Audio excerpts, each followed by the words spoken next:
মানুষ সবসময়ই নিজের সুবিধে মতোই ভাবে।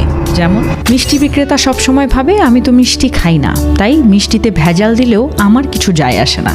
বেকারির মালিক ভাবে আমি তো নিজের দোকানের বিস্কিট খাই না, পচা ডিম ময়দা দিয়ে বানালেও সমস্যা কি। ফল বিক্রেতা ভাবে আমি তো নিজের দোকানের ফল খাই না, তাই কেমিক্যাল দিলে আমার কি যায় আসে। মাছ বিক্রেতা ভাবে এই মাছ তো আমি খাবো না, একটু ফরমালিন দিলে ক্ষতি কি। কিন্তু দিন শেষে মিষ্টি বিক্রেতা মিষ্টি বিক্রি করে বিস্কুট ফল মাছ কিনে বাসায় ফেরে। বেকারির মালিক বিস্কুট বিক্রি করে মিষ্টি ফল মাছ কিনে বাসায় ফেরে। ফল বিক্রেতা ফল বিক্রি করে মিষ্টি বিস্কুট মাছ কিনে বাসায় ফেরে। মাছ বিক্রেতা মাছ বিক্রি করে ফল বিস্কুট মিষ্টি কিনে বাসায় ফেরে। তাহলে এখানে কি প্রমাণ হলো? প্রমাণ হলো যে একজন অন্যজনের দেয়া বিষ খাচ্ছে প্রতিনিয়ত, নিজের হাতে নিজের পরিবারকে ধীরে ধীরে বিষ খাওয়াচ্ছে।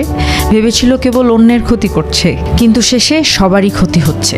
এক ভয়ঙ্কর বৃত্তে ঘুরছে সবাই। নতুন বাস্তবতা হলো এখন ভেজালের প্রভাব শুধু অসুস্থতাই নয়, ক্যান্সার, ডায়াবেটিস, লিভার, কিডনি বিকল, এমনকি পরবর্তী প্রজন্মও জন্ম নিচ্ছে দুর্বলতা ও জেনেটিক রোগে।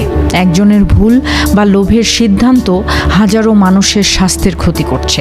সর্বোপরি আমরা জানলাম অন্যের ক্ষতি করে কেউ কখনো লাভবান হয় না। সমাজের প্রতিটি সদস্য একে অপরের উপর নির্ভরশীল। মনে রাখবেন, একজনের ভেজাল সবার ক্ষতির কারণ হয়। তাই ভেজাল নয়, সততাই হোক ব্যবসার মূলনীতি। সততা শুধু মানবিক দায়িত্ব নয়, এটা নিজের ভবিষ্যৎ রক্ষার বুদ্ধিমান সিদ্ধান্ত।